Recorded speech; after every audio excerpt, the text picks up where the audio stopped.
కల్తీ మద్యం కేసులో విస్తుబోయే విషయాలు బయటపడుతున్నాయి. ములకల చెరువులోనే కాకుండా బెజవాడలో కూడా కల్తీ మద్యం తయారు చేశారని దర్యాప్తులో తేలింది. నిందితుల రిమాండ్ రిపోర్టులో కీలక విషయాలు వెల్లడించారు పోలీసులు. అద్దేపల్లి జనార్దన్ రావుకు చెందిన ఏఎన్ఆర్ బార్లోనే కల్తీ మద్యం తయారు చేశారు. తయారీ, అమ్మకాలు, సరఫరా అంతా జనార్దన్ సోదరుడు జగన్మోహన్ కనుసన్నల్లోనే జరిగాయని గుర్తించారు. 180 ml, 200 ml ఖాళీ సీసాలను ఉన్న రేటు కంటే ఎక్కువ ధరకు జనార్దన్ కొన్నట్టు పోలీసులు నోటీస్ చేశారు.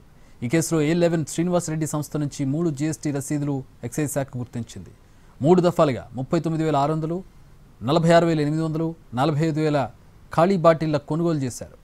అన్ని బాటిళ్లను ములకల చెరువుకు పంపారు. స్టాక్ రిజిస్టర్లో నమోదు చేయకుండా నేరుగా కళ్యాణ్ అనే వ్యక్తి జనార్దన్కు డబ్బులు చెల్లించినట్టు విచారణలో తేలింది.